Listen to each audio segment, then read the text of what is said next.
Quand j'étais jeune, j'étais gros et on m'appelait Hugros pour rire de moi. En plus d'être devenu coach, et ce depuis les 8 dernières années, j'ai réussi à transformer mon physique au point d'avoir fait un photoshoot dans un gym public. Aujourd'hui, je te donne 7 vérités difficiles à avaler qui m'ont aidé à transformer mon physique ou qui a aidé mes clients à transformer leur physique dans les 8 dernières années. La première, si ta plus grande difficulté est l'alimentation, le problème à régler ne se trouve pas dans l'alimentation. Ça, c'est surtout récemment, je pense que j'ai commencé à comprendre ça depuis que je suis dans la psycho, mais la raison pour... Le monde, ils savent qu'il faut qu'ils mangent moins. Le monde, ils savent qu'il faut qu'ils mangent plus de protéines. C'est comme, ça fait 8 ans que je coach, je donne des plans alimentaires pendant 8 ans et la majorité des gens ne le suivent pas. Mais le problème, il n'y est pas dans l'alimentation. Le problème, il est dans qu'est-ce qui fait que les gens ne suivent pas le plan. C'est là qu'il faut aller jouer. Et c'est là que personne fucking joue dedans. Tout le monde fait juste dire ah, mon client n'est pas discipliné. Ah ouais, mon client n'est pas motivé. C'est comme bullshit. Et j'étais ce coach-là. Et si je peux me parler à moi-même aujourd'hui, c'est parce que je n'étais pas assez bon pour comprendre pourquoi le client ne suit pas le petit plan. C'est ça l'affaire. Et maintenant que j'ai une meilleure grille d'analyse, et je vais continuer de peaufiner cette grille d'analyse-là jusqu'à la fin de mes jours, parce que j'adore apprendre, mais définitivement qu'avec une grille d'analyse comme j'ai aujourd'hui, je peux comprendre beaucoup mieux pourquoi les gens ne le suivent pas, ce fameux plan alimentaire-là. Donc, si tu as de la difficulté à suivre ton plan alimentaire et à être constant dans ta nutrition, petit hint, le problème, ce n'est pas ta nutrition. Là, tu vas me dire, mais qu'est-ce que le problème, Hugo? Bien, ça, je ne peux pas te le dire parce qu'il faut explorer. Et explorer, qu'est-ce que je veux dire par là? C'est qu'il faut s'asseoir avec un coach qui connaît ça. Donc, si tu ne m'aimes pas, tu n'es pas obligé de t'asseoir avec moi.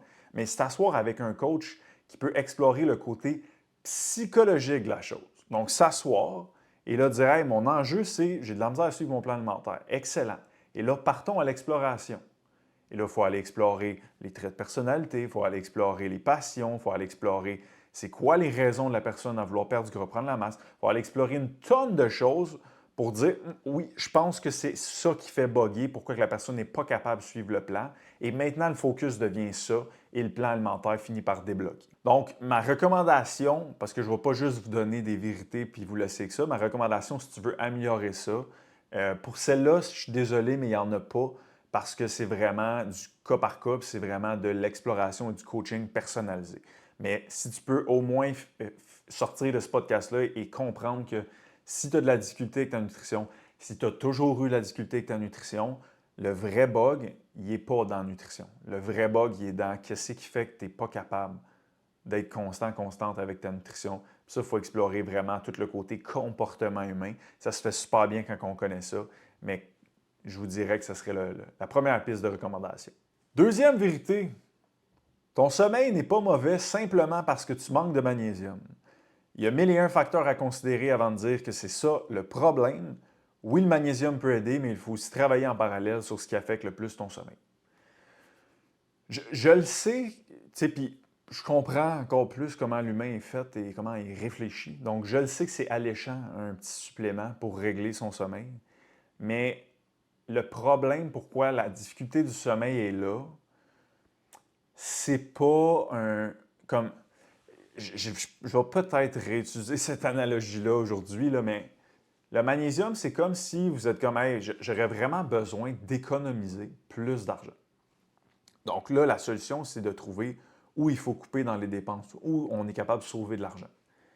Mais le magnésium, c'est comme un peu si tu m'arrivais avec ah, ben, j'ai trouvé des coupons rabais en ligne sur mon épicerie. C'est comme, OK, tu vas sauver quoi? 15$? Tu ne vas pas économiser bien que ça.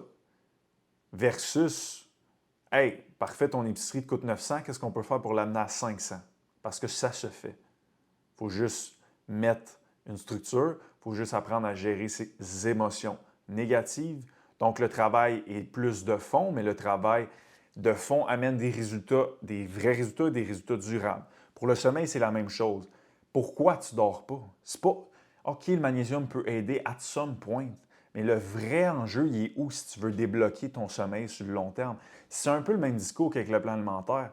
Si le sommeil est le problème, c'est rarement dans le sommeil qu'il faut fouiller. C'est beaucoup plus dans qu'est-ce qui maintient le système activé.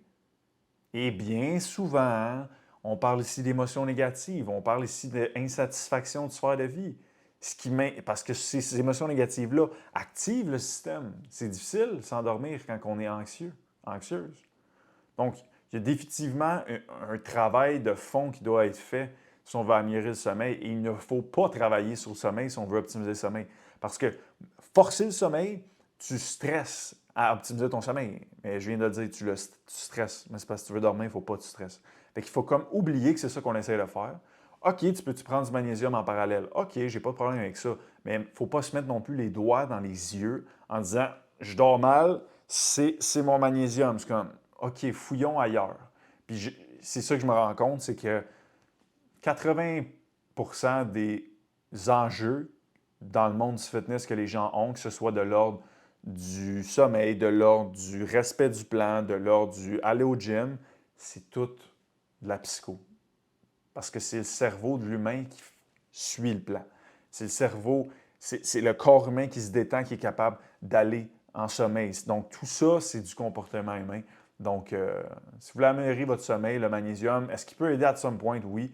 Est-ce que c'est juste ça le problème? Pourquoi vous ne dormez pas? J'en doute. Donc, mes recommandations, si tu te reconnais et tu veux améliorer ça, il y a deux choses. Numéro un, c'est que tu veux diminuer l'activation du système parasympathique. Donc, ici, c'est que tu voudrais idéalement bien gérer ta consommation de caféine, idéalement la diminuer, voire l'enlever pour faire des tests, diminuer beaucoup ton stress interne et diminuer ton stress externe.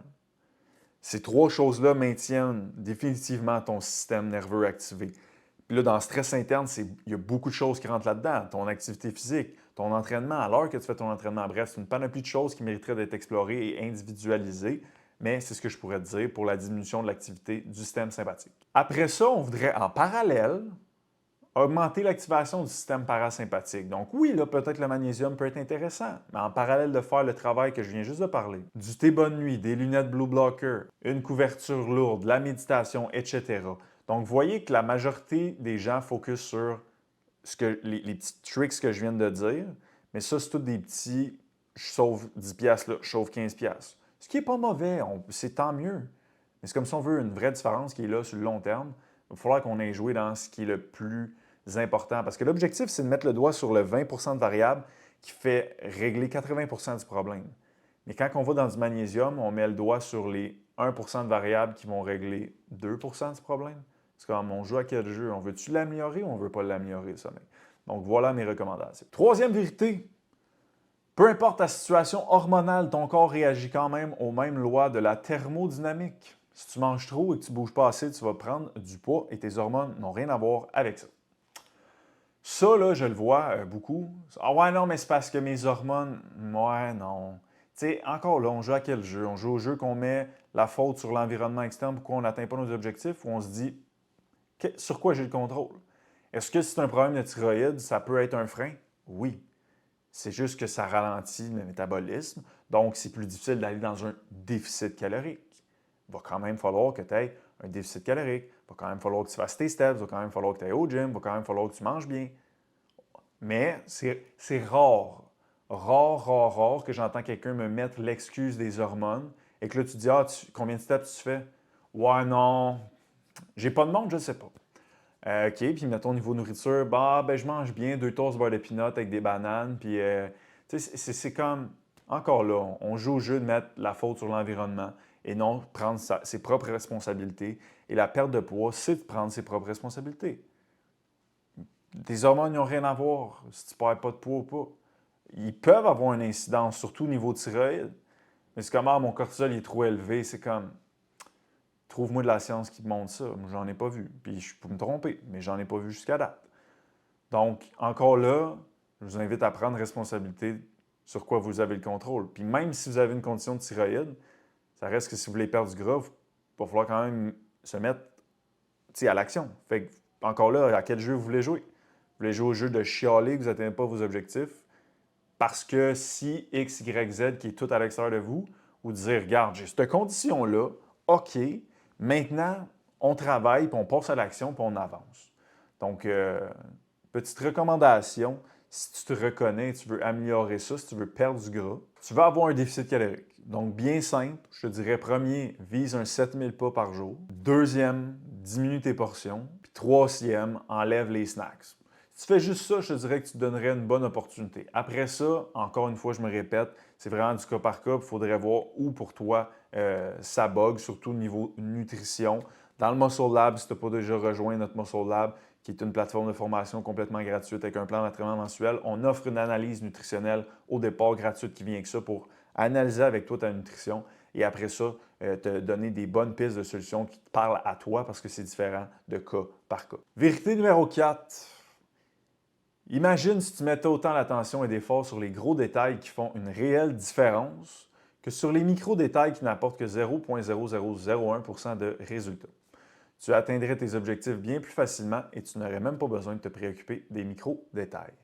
Ça revient à ce que je disais tantôt avec l'argent. Tu sais, OK, tu vas sauver une pièce, mais tu sais quoi tu veux? Moi, mettons, moi, je veux économiser 500 pièces par mois. Présentement, je suis à zéro. On s'en fout-tu de l'affaire qui te fait économiser une pièce? On se fout pas mal plus de ce qui va te rendre à 500. Fait que les grosses affaires importantes. Mais j'ai l'impression que dans le monde du fitness, on ne fait que focuser sur les micro-trucs qui te font sauver une pièce. Puis là, tu vas me dire, ouais, mais accumuler une pièce, tu ne te rendras quand même pas à 500, je te le dis tout de suite. Il va falloir que les grosses affaires t'effacent. Et des fois, les grosses affaires sont boring. C'est comme do the boring work, day in, day out. Et tu vas finir par atteindre tes objectifs. Donc, il faut arrêter. Puis souvent, encore une fois, les gens qui focusent sur les micro-détails ne font pas les gros détails. Et c'est pour ça qu'ils focusent sur les micro-détails. Parce qu'ils n'ont pas de résultats, parce qu'ils ne font pas les grosses affaires. Mais ils ne veulent pas les faire.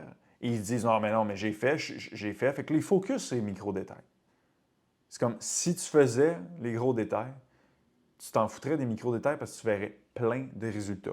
Oui, il y a une question de trait de personnalité qui peut rentrer en ligne de compte là-dedans. Oui, il y a une question de pourquoi, les raisons pourquoi tu veux atteindre ton objectif qui peut faire en sorte que ce comportement-là de micro-détails ressorte encore plus. Mais ça reste quand même que si tu fais les gros comportements de base, tu ne penseras pas à ces petits détails-là parce que tu vas avoir des résultats. Puis si tu penses autant à ces micro-détails-là, généralement, c'est parce qu'il y a un surinvestissement dans cette sphère-ci et il y a d'autres sphères de la vie qui sont mises de côté pour être trop investis dans celle-là. Donc, mes recommandations, si tu te retrouves là-dedans et que tu veux dire et tu te demandes c'est quoi les gros comportements que tu devrais focuser dessus puis oublier les petits. Pour perdre du gras, ça te prend un déficit calorique. Tu dois moins manger et plus bouger. Si tu mets toute ton attention sur ces deux choses-là, tu vas perdre du gras. Si tu ne perds pas du gras en ce moment, ce n'est pas parce qu'il y a un fat burner, c'est pas parce qu'il y a un bouton que tu as poussé sur la cuisse. Ça a zéro rapport. Tu manges trop ou tu ne bouges pas assez. Et ça, c'est complexe. C'est simple, mais très complexe parce que là, on rentre dans qu'est-ce qui fait, comment on peut faire ça à un humain. Le faire manger moins, le faire bouger plus. Ce n'est pas simple. Mais ça reste que si tu ne perds pas de gras en ce moment, c'est les deux seules choses que tu devrais mettre ton focus dessus. Rien d'autre. Et maintenant, au niveau de la prise de masse. Va au gym à toutes les semaines de manière constante. Skip pas une semaine, 2, 3, 4. Va à l'échec musculaire. Progresse sur tes reps ou tes charges de semaine en semaine. Mange assez de protéines, mange assez de calories. Si tu fais tout ça, tu ne voudras pas me dire « Ouais, mais là, mon exercice, il est à la bonne place dans mon workout? » Tu ne penseras pas à ça parce que tu vas te dire « Tabarouette, j'ai bien pris de la masse. » Oui, parce que tu te focuses sur les bonnes affaires. Fait que focussez-vous sur ça. Et si vous êtes comme j'en suis conscient de ces comportements-là, donc je suis conscient qu'il faut que j'aille au gym, je ne vais quand même pas. Je suis conscient qu'il faut que je mange moins, mais je ne le fais quand même pas, j'ai de la difficulté. Ceci est de l'ordre de la psychologie. Je ne parle pas de la psychologie pathologique, mais je parle du comportement humain et d'être capable de comprendre pourquoi vous avez ces patterns-là. Parce que quand tu débloques le pattern, tu débloques ce que tu essayais de faire. Et pour les références scientifiques par rapport à tout ce que je viens de dire, pour la prise de masse, je vous envoie podcast numéro 88 sur pourquoi tu ne prends pas de masse musculaire. Je t'explique en long et en large, je ne me rappelle plus combien de raisons que je disais, mais tout ce que je viens de dire est cité sous ce podcast-là. Vérité numéro 5. Il est rare que quelqu'un me dise que la raison pour laquelle il stagne est qu'il ne mange pas assez de protéines et que ce soit vraiment le cas. Tu te rends jusqu'ici à l'échec dans tes workouts? Ouais, non, pas vraiment. Tu augmentes tes charges reps à chaque semaine? Ouais, ça non plus. C'est bien plus souvent ça qui se passe. Ça, parce que c'est comme, c'est quoi ta plus grande difficulté? Je mange pas assez de protes. Tu sais, je stagne parce que je mange pas assez de protes. C'est comme, encore là, oui, ça a définitivement un impact. Définitivement. Un gros quand même. Mais c'est rare que c'est comme, encore une fois, là, le discours se répète, que la personne a fait les vrais bons comportements. C'est extrêmement rare. Parce que moi, je connais du monde qui ont des grosses shapes. Des grosses shapes. Et qui sont zéro dans le monde du fitness. Puis ce que je veux dire par zéro dans le monde du fitness, c'est qu'ils vont au gym, mais ils ne sont pas là à suivre les 48 000 coachs qui existent sur la planète, à écouter 47 000 podcasts, puis à vouloir optimiser ça à gauche, ci, ça. Ils sont juste là, ils vont s'entraîner parce qu'ils aiment ça, ils bougent, ils font du sport, ils ont des cristis de gros shapes. Puis on analyserait leur nutrition, puis on trouverait plein de bouts où on dirait « Hey, ils ne mangent pas assez de protéines » ou « Hey, il y a ça. » On trouverait plein pas de défaites, là, mais de points à améliorer. Mais qu'est-ce qu'ils font, ces gens-là? C'est qu'ils se pointent au gym, ils poussent, ils se repointent au gym, ils poussent, ils se repointent au gym, ils poussent, puis ils augmentent leur charge. C'est ça qu'ils font. Fait que si tu ne prends pas de masse musculaire en ce moment, est-ce que la seule et unique raison, c'est que tu ne manges pas assez de protéines? Laisse-moi en douter. Ça se peut, mais je vois très rarement ça. Encore une fois ici, focuser sur les comportements de base et focuser juste, pensez rien qu'à ça, juste à ces comportements-là que je viens de dire auparavant pour la prise de masse. Au gym, va à l'échec, progresse de semaine en semaine. Fais ça day in, day out pendant 2 ans, tu n'as pas en même shape. Zéro. Même si tu n'avais pas tracké ta nutrition comme un king, ça aurait fonctionné pareil. Et imagine si tu traques ta nutrition en plus comme un king ou une queen. Là, c'est encore plus hot, mais ça reste que la grosse base va t'amener 80% des résultats. Donc, recommandation, si tu te reconnais là-dedans, encore une fois, va à l'échec, va au gym, puis progresse de semaine en semaine. 6e, quelqu'un qui dit « Hey, je veux trouver un programme qui va me garder motivé. » Je t'annonce que ça n'existe pas parce que le problème ne vient pas du programme, il est dans les variables psychologiques de la motivation. Oui, le programme peut avoir un impact sur ces variables, mais c'est très minime. Ça, j'entends ça également. Ah, mais je veux trouver un programme qui va me garder motivé. C'est comme, il n'est pas dans le programme. Ça revient à ce que je disais. Si tu n'es pas capable d'aller au gym de manière constante et tu joues au yo-yo, le problème n'est pas dans le plan d'entraînement, il n'était pas cool. Le problème, il est dans, encore une fois, je sais que je suis gossant, mais c'est ça, comportement humain. Le pattern. Pourquoi tu joues au yo-yo? Un yo-yo, c'est un pattern. Il faut trouver pourquoi tu reviens dans tes patterns. Puis ça, c'est de l'ordre de la psycho, ça. Même chose pour ça. Trouver un programme qui va me garder motivé. C'est sûr que si toi, tu tripes booty bends, t'entraîner à la maison, puis je te dis, va au gym, fais des squats, oui, sure thing. C'est pour ça que je dis que ça a un certain impact. Mais si le coach te fait un programme qui est à l'écoute de toi, et tu te dis, ah ouais, non, j'ai pas encore trouvé de programme qui m'a gardé motivé, on joue encore ici au jeu de mettre la faute sur l'environnement externe pour expliquer pourquoi on n'avance pas sur nos objectifs. Et ceci ne te fera pas avancer. Zéro puis une barre. Tu as bien beau chialer pendant 40 ans sur une affaire, tu ne bougeras pas plus. Puis on vit juste 100 ans, pour ceux qu'on est chanceux, ce serait le fun qu'on atteigne nos objectifs qui nous font sentir bien. Fait que jouons au jeu que j'ai le contrôle sur quoi? Sur ça, avançons. Donc, si vous voulez trouver un programme qui vous garde motivé, first, assurez-vous d'avoir quelqu'un qui vous écoute et qui fait quelque chose sur mesure pour vous. Ça, c'est un.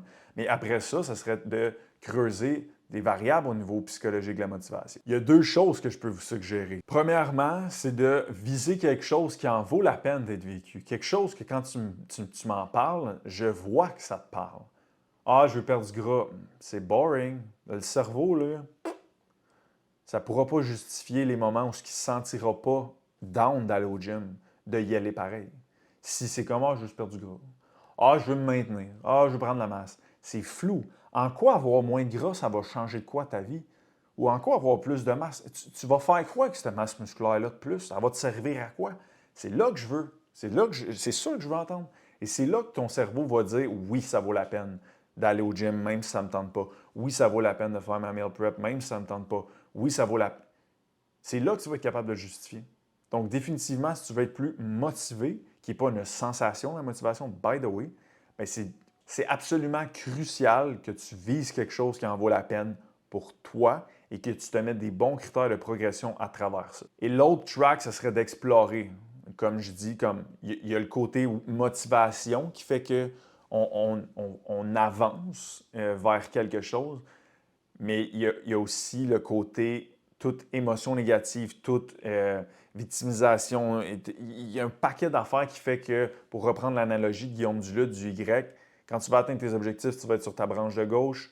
Donc, ta branche de gauche, qu'est-ce qui te maintient là? C'est définitivement des bons critères de progression, définitivement tout ce qui est de l'ordre de la psychologie de la motivation, comment viser quelque chose, c'est quoi les raisons, il se situe dans quelle catégorie, tu veux aller jouer là. Et de l'autre côté, qu'est-ce qui t'amène à droite? Bien, c'est une piscine remplie de bien des affaires. Y a-tu un enjeu de trait de personnalité? C'est comment ils vont les stratosphères? Y a-tu de la victimisation ici? Et comment est la communication? C'est comme là, il faudrait explorer. Mais c'est les pistes que je pourrais vous donner si vous voulez être plus motivé. Et dernière triste vérité, tu manges très bien, mais tu ne perds pas de poids. Je suis désolé de te l'apprendre, mais tu manges probablement trop de bonnes affaires ou tu ne bouges pas assez. Ouais, non, mais moi, là, Hugo, on se parle. Hugo, moi, là, je mange bien. Mettons, là, puis que je crois à la personne, parce que souvent, quand la personne me dit « je mange bien », c'est comme « ah, qu'est-ce que tu manges? » Jus d'orange, puis, tu sais, comme, c'est rare que c'est vrai. Mais mettons là, que c'est vrai, que la personne mange bien. « Ah, qu'est-ce que tu manges le matin? » « Ah, je mange 3 œufs. » « OK, excellent. Avec du jambon, me fais un omelette. Yes, avec du fromage allégro. Ben oui, that's it. Après ça, je me prends un gruau. Il est très bon, sans gluten. Tabarouette, OK, c'est cool. Après ça, je me mets un scoop de protéines là-dedans. Ben, tabarouette, c'est bon. Ah, puis là, je prends 2 bananes. C'est super bon. Puis là, je me prends 10 amandes. C'est super des aliments de qualité. Mais la perte de gras ne fonctionne pas aux aliments de qualité. La perte de gras fonctionne au déficit calorique. Fait que tu peux bien manger, mais tu peux aussi trop manger de bonnes affaires. Et généralement, quand les gens se mettent à mieux manger, ils mangent moins. Donc, ceci produit un déficit calorique et les gens perdent du poids. Mais il y en a qui comprennent, pas qui comprennent pas ça, il y en a qui mangent mieux. Premièrement, bravo d'avoir cette initiative-là, mais tu peux quand même trop manger de bonnes choses. Comme si je mange des amandes, c'est super bon. Si j'en mange 45 grammes à tous mes repas, je te dis, il va y avoir des calories là-dedans. Et ça reste que perdre du gras, c'est juste une game de calories. Donc, petite recommandation pour vous, mange moins de bonnes affaires et bouge plus. Encore une fois. Très simple, très complexe à réaliser dans la vie réelle, mais ça reste que c'est ça. Donc, si en ce moment tu te reconnais, tu te dis oui, moi je mange bien, mais je ne perds pas de poids, c'est comme ben, tu manges trop de bonnes affaires. Premièrement, bravo d'avoir mangé autant de bonnes affaires, puis que ce ne soit pas des mauvaises affaires, mais il va falloir que tu manges moins de ça, puis que tu bouges plus. Donc voilà pour les 7 vérités. J'espère que c'est un format un peu différent de podcast. Je me suis inspiré des publications que j'ai faites sur Threads. Je documente beaucoup mon quotidien sur Threads parce que j'ai des idées qui me pop, j'ai envie de dire quelque chose, je vais juste l'écrire, puis that's it. Donc, j'ai sorti mes 7 vérités que j'avais envie de jaser aujourd'hui avec vous autres. J'espère que c'est un podcast qui vous a plu. Et si jamais vous avez réalisé que hey, l'enjeu comportement humain est effectivement très important là-dedans, bien, je vous invite définitivement dans le Muscle Lab, comme j'ai dit, qui est une plateforme de formation complètement gratuite avec un plan d'entraînement mensuel où il y a des formations sur le comportement humain. Il y a des live Q&A 2 fois par mois où on parle 80% du comportement humain. Il y a beaucoup de choses qui attraient à ça et c'est 100% gratuit. Donc, si jamais tu veux avancer à ce niveau-là, je recommande fortement le Muscle Lab. Et encore une fois, nous, on se revoit la semaine prochaine, mercredi, 5h. Bye!